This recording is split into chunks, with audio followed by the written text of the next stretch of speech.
سەلام، چۆنن گەنجە جوانەکان؟ بەخێر بێنەوە بۆ کەناڵەکەم لە یوتیوب. لە ڤیدیۆ ئەمڕۆ باسی بەشی لیسنینگەکەین لە تاقیکردنەوەی ئایلتس. سەرەتا لەوانەی ئەمڕۆ پێشەکەیەک لەسەر بەشی لیسنینگ وەرەگرین. دوای ئەوە جۆر و شێوازی پرسیارەکانی بەشی لیسنینگ بە شێوەیەکی گشتی باسی یەکەین. پێشەوەی دەست پێ بکەین، بەشی لیسنینگ لە هەردوو جۆری ئەکادمیک و جەنەڕەڵ ترینینگ هەمان شتە، یعنی تۆ ئەتوانی ڕاهێنان بکەی لەسەر ڤیدیۆکانی یوتیوب ئەگەر تاقیکردنەوەی ئەکادمیکت هەبێ یاخود جەنەڕەڵ ترینینگ کێشت نابێ. دووەم، بەشی لیسنینگ نزیکەی 30 خولەکە خایەنێت و 10 خولەکیش بۆ گواستنەوەی وەڵامەکان. لە 4 بەش پێک دێت، هەر بەشێک لە 10 پرسیار پێکاتەوە، کەواتە تۆ لە ماوەی 30 خولەک ئەبێ وەڵامی 40 پرسیار بیەیتەوە. دوای 30 خولەکەکەت کە تەواوە بێت، 10 خولەکت هەیە بۆ گواستنەوەی وەڵامەکان. تۆ کە ئەچیتە تاقیکردنەوەی ئایلتس، یەکەم بەش کە جوابی بیەیتەوە بەشی لیسنینگە، هێدفۆنێکت ئێنێ، هێدفۆنەکە خەیتە گوێت، تاقیەکەی تۆ سەرەتا پێشەوەی تاقیکردنەوەکە دەست پێ بکە بزانی دەنگەکەی باشە بە جوانی ئیشەکات. دوای ئەوە 2 دەفتەرت هەیە، دانەیەکی پرسیارەکانی لەسەر نووسراوە، دانەیەکی تریشی ئانسەرشیتی پێڵێن. تۆ لە کاتی گوێگرتن لە هێدفۆنەکە و وەڵامدانەوەی پرسیارەکان هەموو وەڵامەکە بەپەلە لەسەر دەفتەرەکە ئەنووسیەوەی کە پرسیارەکانی لەسەرە، بەڵام دوای ئەوە کە تەواو بووی ئەبێ بیرت نەچێت بە ماوەی 10 خولەک هەموو وەڵامەکانت بگوازیتەوە سەر ئانسەرشیت، لەبەر ئەوەی ئەگەر لە بیرت چێ ئەوە نمرە وەرناگری. بۆیە دیسان ئێڵەمەوە ئاگادار بن بیرتان نەچێ وەڵامەکانتان بگوازنەوە. بەشی یەکەم پرسیارەکانی زیاتر گفتوگۆی نێوان دوو کەسە لەسەر بابەتی ڕۆژانە، و بەشی دووەمی لیسنینگ زیاتر وەسفکردن یاخود باسکردنی شوێنە گشتیەکانە. بەشی سێیەم گفتوگۆی نێوان دوو کەسیان زیاتر لە شوێنێکی فێرکاری و ئەکادمیە، و بەشی چوارەمیش باسکردنی بابەتێکی زانستیە. ئایا هەموو جارێک وایە؟ لە زۆربەی تاقیکردنەوەکان بەم شێوەیە، بەڵام ئەکرێ هەندێک جار گۆڕانکاری بچووکی تێ بکرێت لەسەر ئەو بابەتانی کە پرسیاری لەسەریەتەوە. هەتا ئێستا ڕوونە؟ بەڵێ ڕوونە. ئەنجا کاتێک کە تۆ ڕاهێنانەکەی لە ماڵەوە، هەوڵ بێ لە گۆگڵ هەر بنووسە لیسنینگ ئانسەرشیت، هەوڵ بێ ئەم ئانسەرشیتە لەلای خۆت داونلۆد بکەیت و پرسیارەکانی لەسەر وەڵام بیتەوە بۆ ئەوەی دەستڕابێت. کە تاقیکردنەوەکە تەواو ئەبێ لە 30 خولەکەکە، ئەگەر هەست دەکەیت لە نووسینە زۆر بەپەلە ناتوانی شت بنووسی یان خێرانی، لە ئێستاوە باشترە هەڵبیەی ڕاهێنان لەسەر نووسینی خۆت، لەسەر تایپینگی خۆت ڕاهێنان بکەیت. ئەمە هەروە وێنەی ئەم لیسنینگ ئانسەرشیتەم دانەوە بۆ ئەوەی لەبەر چاوتان ڕوون بێت. ئینجا شێوازی پرسیارەکانی بەشی لیسنینگ لە تاقیکردنەوەی ئایلتس. با بزانین چەند جۆرە پرسیار هەیە.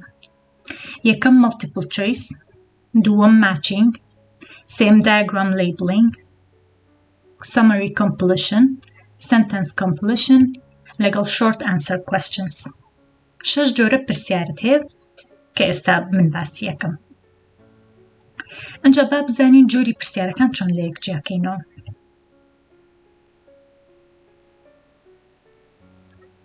لە مەڵتیپل چۆیس کوێستچنز پرسیارێکی بەم شێوەیەتە پێشت، پێت ئەڵێ choose the correct letter A, B or C.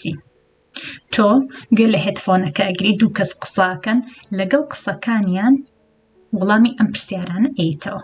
ئەمە جۆری پرسیاری مەڵتیپل چۆیس. جۆرێکی تر هەیە matching questions. بۆ ئەوی سەرت لێ بشێوێ زیاتر لەو 4 بژاردەییەوە بە تۆ کە پێویستیت بێتی. تۆ کە گوێگری بە پێی تێگەشتنت لە گفتوگوی ئەو دوو کەسێک کە قساکەن وەڵامی پرسیارەکان هەڵەبژێری. جۆرێکی تر هەیە diagram labeling questions. دایگرامێکێتە پێشت بەم جۆرە، ژمارە 1 و 2 3 و 4 یاخود 3 پرسیاری لەسەریان، 4 پرسیار یان 5 پرسیار. تۆ ئەبێ زۆر جان سەیری وێنەکە بکەی، تێبگەی کە ئەو بە شانەی کە نووسینی لەسەر کراوە چی نووسراوە دوای ئەوە گوێ ئەگری لە گفتوگۆی ئەو دوو کەسێک کە قساکەن بە هێدفۆنەکەت لە نێوان قسەکانیان وەڵامی ژمارەیەک و 2 3 و 4 خۆت وەرەگری. ئەمە لە ڤیدیۆکانی داهاتوو هەر جۆرە پرسیارێک نمونەی زۆری لەسەر شیکارەکەین. و جۆرێکی تر هەیە لە پرسیار پێڵێن flowchart questions، هەموو پرسیارەکان بە هەنگاوە. لەم جۆرە سەیری ژماری پرسیارەکانەکەی بۆ نمونە کە نووسراوە ژمارە 6 کاتە لە ستێپی 1 ئەو کەسەی کە قساکە ئەبێت تۆ وەڵامی ژمارە 6 و ژمارە 7 وەرگری. لە ستێپی 2 کە قساکات ئەوە وەڵامی هیچ پرسیارێک وەرناگری لێ، بەڵام کە قسەکەرەکە ئەگاتە سەر ستێپی 3 ئەبێ ئاگادار بی زۆر جوان وەڵامی پرسیاری 8مت لەسەر ستێپی 3 و وەڵامی پرسیاری 9 لە ستێپی 4 و ستێپی 5 وەڵامی پرسیاری 10 لەناوە.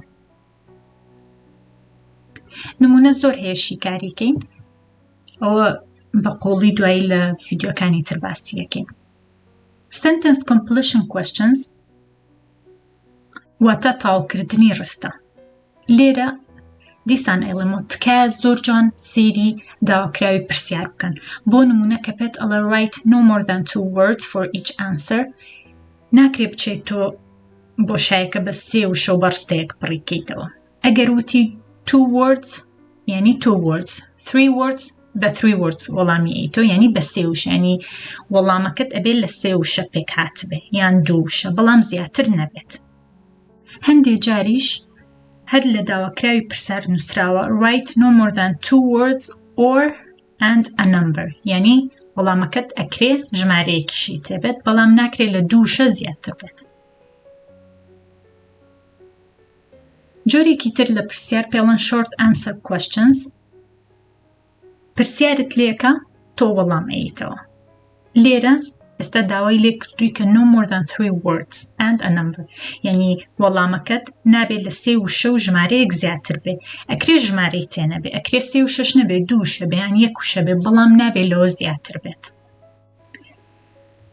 بە شێوەیەکی گشتی ئەم چەند جۆرە پرسیارەت هەیە لە بەشی لیسنینگ. ئەوەی لەسەر تۆ پێویستە بە دڵنیایی سەیری ڤیدیۆکانی من بکەی، دوای ئەوە لە یوتیوب دەسەکەی بەڕاهێنان، ڕاهێنانی زۆر، خوێندنی زۆر، ئەبێ زۆر زۆر بخوێنی، یعنی دیسان ئەیڵێمەوە ئایلس یعنی خوێندنی زۆر. ئەگەر 5 هەیە کە بە 6 بەڕاهێنانی زۆر بە خوێندنی بەردەوام، بەلایانی کەم ئەبێ ڕۆژانە لە بەشی لیسنینگ بەلایانی کەم تۆ 6 بۆ 7 بۆ 10 ڕاهێنان شیکار بکەیت.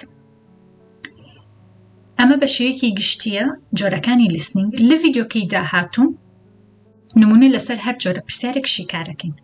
ئەگەر پرسیارت هەیە لەسەر بەشی لیسنینگ لە تاقیکردنەوەی IELTS ئەکادمیک یان جەنەرال ترێنینگ، ئەوە لە کۆمنت پرسیارەکانت بنووسە و هەتا ڤیدیۆیەکی تر ئەگەڕێمەوە لاتان. جارێ خواتان لەگەڵ.